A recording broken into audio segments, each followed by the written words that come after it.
आता माझ्या किचनमध्ये काय काय आहे बघा.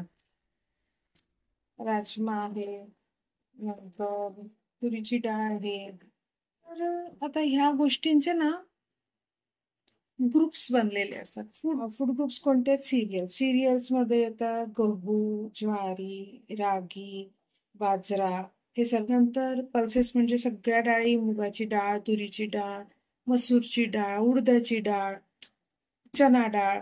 साधारणतः मी तुम्हाला सांगते, 100 ग्रॅम जर डाळ तुम्ही घेतली ना, तर 100 ग्रॅम डाळीमध्ये 20 ग्राम प्रोटीन तुम्हाला रोज मिळेल.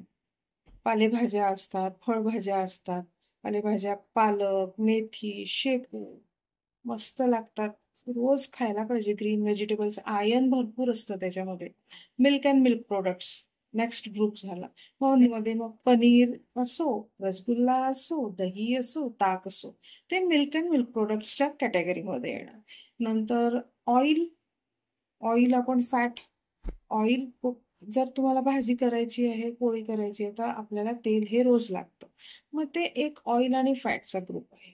ड्रायफ्रुट्स आपण घेतो ते नट्समध्ये येईल. आणि नट्स सोबत ना ऑइल सीड्स पण असतात. ऑइल सीड्स म्हणजे काय? ज्याच्यापासून त्याला तेल सुटतं.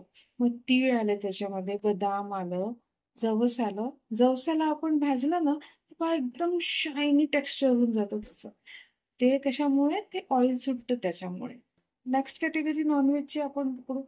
नॉनव्हेजमध्ये लोक खातात चिकन, मटन, एग्स. मटन जे आहे ते रेड मीटमध्ये येऊन जातं. आम्ही पण घरी चिकन जास्त प्रिफर करतो. मटन थोडंसं कमीच खाल्लेलं बरं. आणि ज्यांना कोलेस्ट्रॉल आहे ना, त्यांनी मटन पक्का अवॉइडच करायला पाहिजे.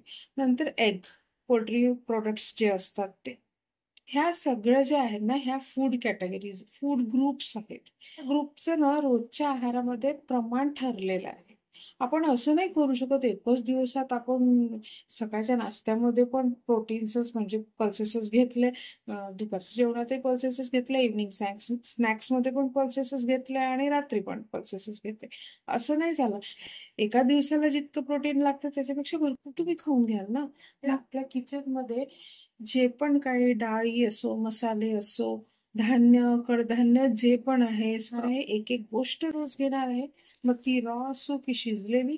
आणि त्याबद्दल तुम्हाला डिटेल माहिती छोट्या छोट्या व्हिडिओजमध्ये, शॉर्टमध्ये देणार आहे. माझ्याशी कनेक्टेड राहा. माझ्या चॅनलला लाईक करा, सबस्क्राईब करा आणि आपल्या मित्रपरिवारासोबत पण शेअर करा. थँक्यू.